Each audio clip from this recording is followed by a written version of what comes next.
Il y a des rencontres qui passent dans notre vie comme une simple parenthèse. Et puis, il y en a d'autres qui deviennent un chapitre entier.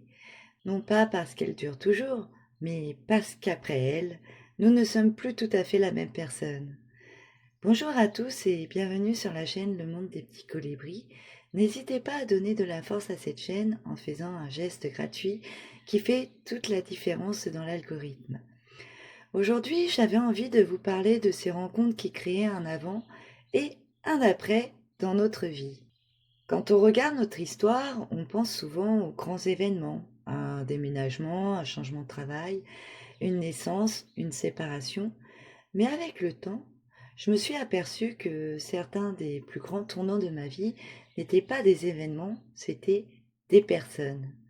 Des personnes qui sont arrivées à un moment précis, des personnes qui ont modifié ma trajectoire, des personnes qui m'ont amené à me poser des questions que je ne me serais jamais posées toute seule. Je crois que nous avons tous rencontré quelqu'un qui a laissé une empreinte durable dans notre histoire, pas forcément parce que cette personne est restée, pas forcément parce que c'était la plus belle relation de notre vie, mais parce qu'après cette rencontre, quelque chose a changé. Pour moi, il y a une relation qui me vient immédiatement à l'esprit. J'avais 20 ans. Je suis restée 5 ans avec un homme que j'aimais profondément. À cette époque, j'étais totalement investie dans la relation.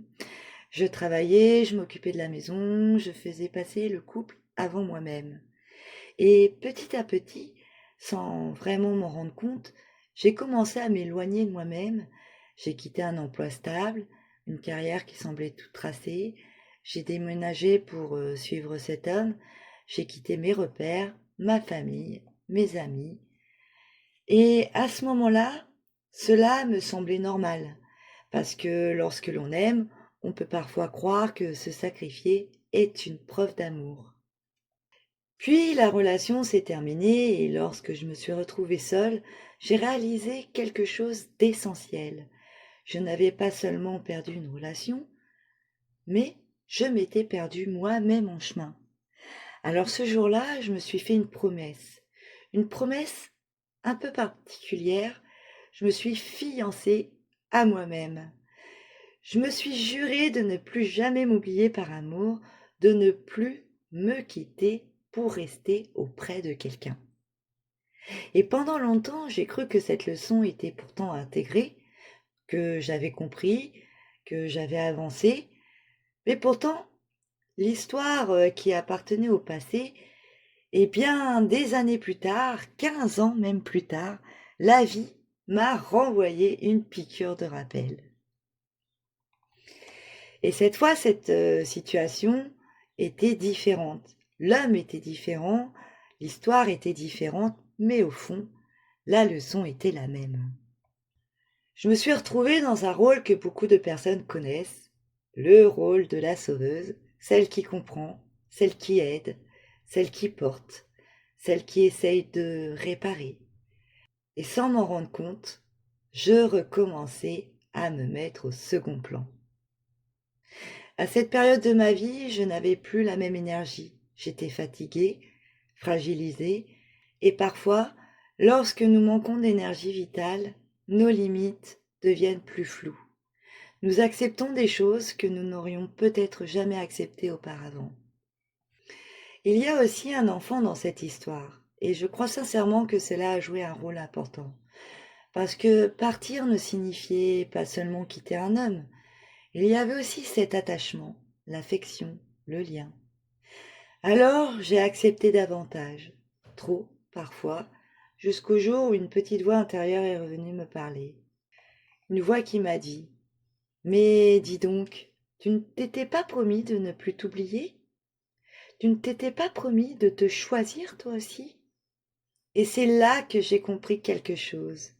La vie ne nous présente pas toujours les mêmes situations, mais elle nous présente parfois les mêmes leçons sous des déguisements différents. Les visages changent, les contextes changent, les histoires changent, mais certaines questions reviennent.